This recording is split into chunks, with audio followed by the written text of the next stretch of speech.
Hello viewers, we are continuing our discussion of the disease hypertension.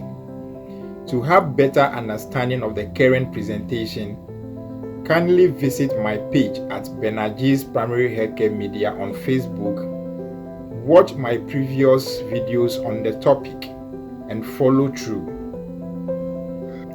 Let's continue from where we left off in my immediate past video. Okay, let us take a look at certain key or some key facts about hypertension. Hypertension is simply very high BP beyond the normal range of values. So if you are talking about hypertension, we are actually talking about blood pressure or BP. So what is normal BP? What value of BP do we consider normal? Well, we don't have fixed values of BP of a person or an individual. A person's BP is not always fixed because there are a number of factors that can alter a person's BP within the shortest possible time. For instance, I can check Ahmed's BP right now. In the next 30 minutes, the BP can change. It can go up or it can drop, depending on a number of factors. If the factors are available, it will definitely affect the results of the BP. So we have certain range of values of BP that are considered normal or that are normal. So anything beyond those range of values or below those range of values are considered not normal. So this is the normal range of values of BP. A systolic pressure of 100 millimeter mercury to a systolic pressure of 130 millimeter mercury. Then a diastolic pressure of 60 millimeter mercury to a diastolic pressure of 80 millimeter mercury. So a person's normal BP starts from 160 to 130/80 for adults. For adults, because children have lower BP than adults, and the reason should be obvious. Some factors that can cause a sharp rise in BP of an individual. When a person is angry, it can cause the BP to rise up. When an individual is tired, you have walked, you ran, you were engaged in some kind of stressful activity, it can cause a sharp rise in the BP. When a person is angry, it can cause a sharp rise of the BP within that time. When an individual is nervous, anxious, it can cause a rise in BP. But if the person is not hypertensive, if the person is not having hypertension, the disease hypertension, the sharp rise in the BP is expected to fall back within the normal range of 160 to 130/80. That is, if the person is not having hypertension, when these factors cause that sharp rise in the BP of the individual. So you are not hypertensive, you don't have the disease hypertension. You are angry, you were angry at a point in time, or you were very anxious, you were afraid of something. Within that time, your BP can rise as high as 190/100. But at that time, it doesn't mean that you have hypertension. When the factor is taken out, that is your anger, you are no more angry. The BP is supposed to move from the 190/100 back within 100, within the range of 160 to 130/80.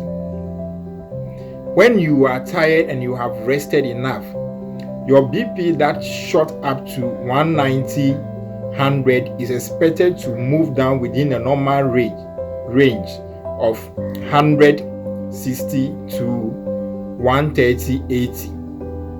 That is why when you walk to the hospital, especially on OPD basis, the nurse or the doctor would ask you to take some rest.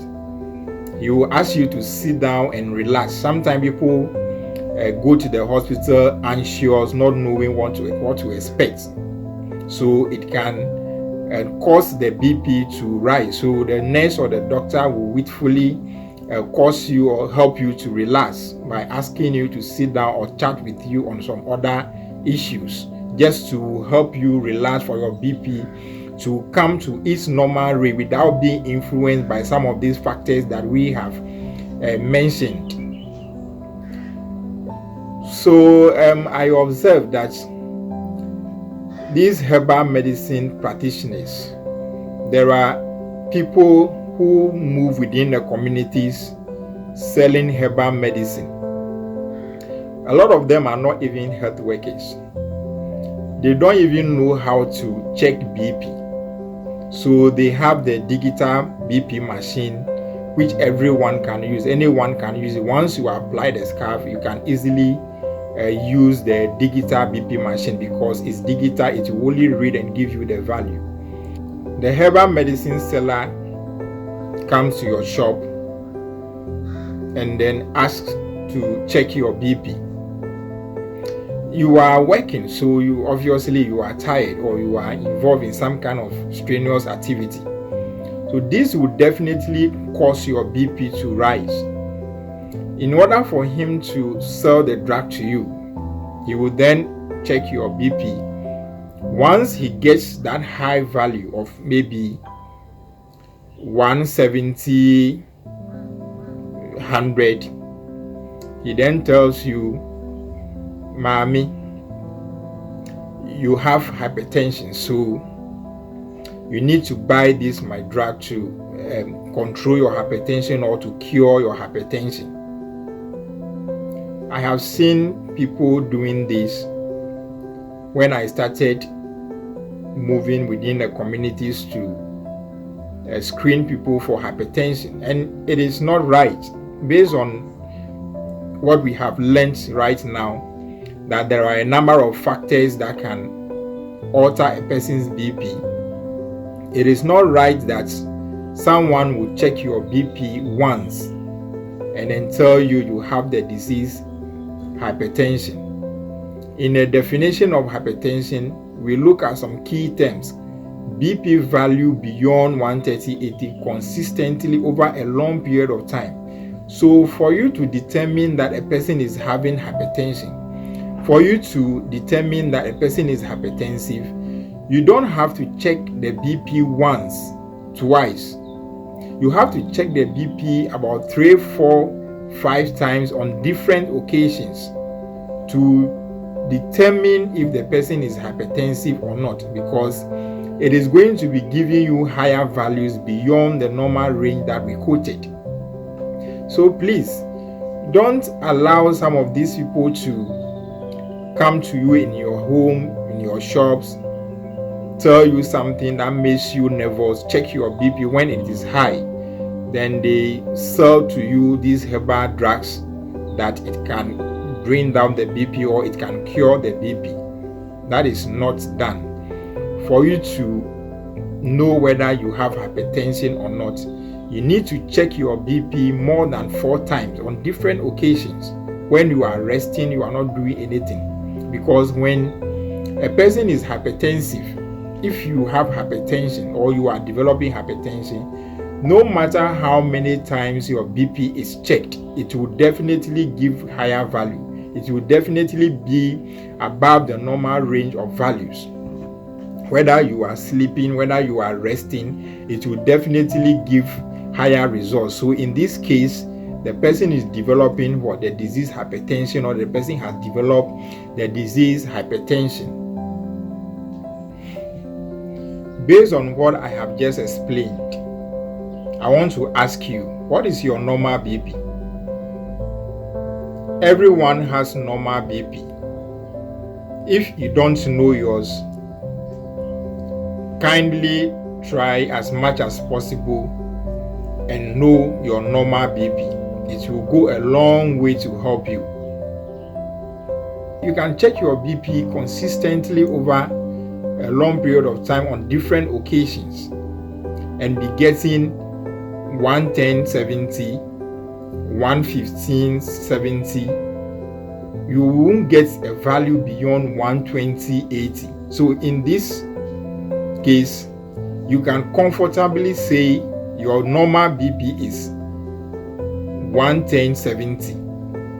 So when you check your BP next time and then you are getting values like 125/80, 130/80, that is not your normal BP. It is a good thing to track and know your normal BP because there are adults who have normal BP of 160. BP of 160 is quite low. That is the least within the range of normal values. So there are adults who have normal BP of 160 consistently for a long period of time. That is their normal BP. So this person goes to the hospital, this person is sick and then goes to the hospital. The healthcare professionals, the nurse or the doctor check the BP and then the nurse got 160. The nurse would then look at it and be, okay, this BP is too low because it is the least. The nurse can say this BP value is too low. So let me give you drug that will cause the BP to rise up maybe to 120/80 or 110/70. At that point in time, your normal BP is the 160, not 120/80. So if you track your normal BP and you know it, for instance, to be 160, you can comfortably tell the nurse or the doctor that no, BP 160 is my normal BP. My BP had always been like that for many years, and so that is my normal BP. So you realize that you have saved yourself from a medical intervention which will not in any way help you. This is the importance of we, the public, having basic knowledge on health. You need to be involved in the management or treatment of disease when you go to the hospital. It is your body. It is you. We health workers have been trained. We have learned with experience, but you should be involved in the management or treatment of your disease. You can only do that and do it effectively without annoying the person if you yourself you have the right basic information on health related topics. Another point to note is that hypertension is an example of a typical chronic disease, which means that it doesn't happen all of a sudden. Hypertension can take like 10 years to develop. A person can have the disease hypertension for many years without realizing it, and that has earned the disease hypertension the nickname silent killer. It is a silent killer because it doesn't really give any clear signs and symptoms that there is something going wrong within the body. When you have malaria, you know how you feel or you know how the person feels. The person will not be able to eat. The person will lose appetite. There is bitterness in the mouth. There is general body weakness. Everything will show that the person is sick. That is what? An infectious disease. But when you come to a chronic disease like hypertension, it doesn't really give any clear sign to the person that there is something going on within the body. It is very silent. The person may experience headache. Person may easily get tired. But it is not easy for the person to associate it to a disease like hypertension. So he's having headache or she's having headache. He walked to the drugstore, bought paracetamol, and then the headache is no more there. He or she would think everything is fine. As I stated in one of my videos, disease symptoms can be taken care of. It is easy to actually take away disease symptoms or signs, but what is causing the symptoms, you are not really doing anything to it. For instance, when you are in pain, you are severely in pain, there is something within the body that is causing the pain, but you can actually take a drug that will block your pain so that you wouldn't feel the pain again. But what is causing the pain is there. So with hypertension, the person is having some kind of headache, slight headache. He can just walk to the drugstore, buy paracetamol, and then the headache will no more be there. But the hypertension, that is excessively high blood pressure or high BP, is still there, causing harm within the body. The person is easily tired. He will say, oh, it is my work. I have worked all day, so I am tired. So the person can never easily associate it with the disease hypertension. So that is why we refer to hypertension as silent killer. The only time that a person realizes that there is something seriously going on within the body, which is hypertension, is when complications set in.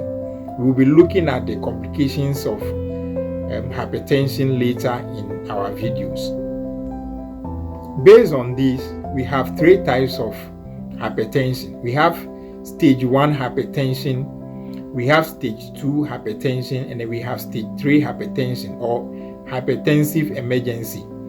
In stage 1 hypertension, that is the initial stage of the disease. So the person's high BP is just outside the normal range. So the BP values could be reading 140/90, 150/90 consistently for a long period of time. Whether the person is resting, the person slept, when you check the BP, you will be getting values like 150/90, 140/90 for a very long period of time. The second stage is having a BP of 150/90, 160/100, 170/100 for a long time, consistently for a long time. Hypertensive emergency is having a BP of 190, 110, 200, 120 consistently over a long period of time, and that is hypertensive emergency. But the interesting thing is that even at this stage, this emergency stage of the disease, the person might not experience any form of illness. The person might not experience anything to suggest that he or she is sick. And I realized that people come to the hospital and they have a BP as dangerous as 200, 120. When a doctor suggests to them that they have to be retained or admitted for treatment, some of them refuse because he's walking, he's well, there is nothing happening within him to tell him that he is sick. So he doesn't see the need for him to be retained in the hospital or admitted in the hospital for any kind of treatment or to control the BP. And I have seen a number of people who went home and then came back to the hospital the next day with massive stroke. Stroke and hypertension are like twins. They move hand in hand. If you have hypertension and you don't take care of it, it is very, very easy for the person to get stroke. I hope you now understand why hypertension is referred to as the silent killer. It is one of the deadliest diseases I've ever seen in the hospital. Most of our hospital beds are filled with people having hypertension in the most dangerous stage, or having stroke as a result of hypertension. We always talk about hypertension or high blood pressure or BP. How about very low BP? We look at the normal range of values of BP, which is from 160 to 130, 80. How about BP values below 160? Do we have or can we have BP values below 160? That is BP recording 90, 50, 80, 40 or 80, 50. Do we really have that? Yes, it's a big yes. And I will say a BP very low, that is BP around 90, 50, 80, 40 of an adult, is as dangerous as having a BP as high as 220 over 150 millimeter mercury. There are a number of factors that can cause a person's BP to drop very low, which is called hypotension. We have hypertension and then hypotension. So there are factors that can cause a person to have hypotension, that is BP below 160 or BP around 90, 50, 80, 50. When a person is in shock, it can cause sudden drop in the BP. When a person is severely dehydrated, it can also cause the BP to drop to that very low state. Usually in the hospital, people who have some kind of serious underlying medical conditions have this dangerous low state of BP. There are a number of diseases that can cause a person to have very low BP. We are done looking at the definition of the disease hypertension. I hope you have learned something. I would like us to end it here. In our next presentation, we will be looking at the causes or the risk factors of hypertension. Watch out for the next video, which is the causes or the risk factors of hypertension. Thank you for your time.